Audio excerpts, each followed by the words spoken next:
మన ఇంట్లో సడన్ గా ఒక్క పాము వస్తేనే ఆగమాగం అయిపోతాం. అలాంటిది ఒకేసారి 900 పాములు ఇలా నీళ్లతో కొట్టుకొని వచ్చి ఇళ్లలోకి వచ్చేస్తే ఎట్లుంటది? నమ్మట్లేరు కదా.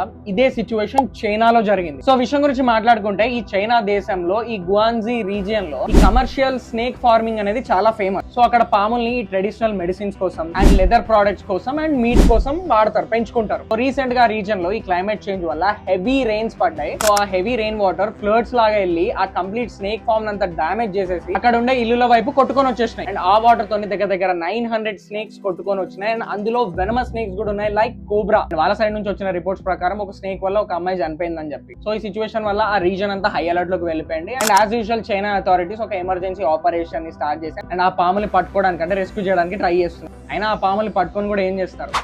ఇదే కదా. అండ్ ఈ న్యూస్ విన్న తర్వాత థ్యాంక్ గాడ్ ఇలాంటి సిచ్యువేషన్ మన దేశంలో జరగలేదని నాకు అనిపించింది. సో దీని నుంచి మీరేమనుకుంటున్నారో కామెంట్ లో చెప్పండి. Until then stay tune, stay safe and జై హింద్.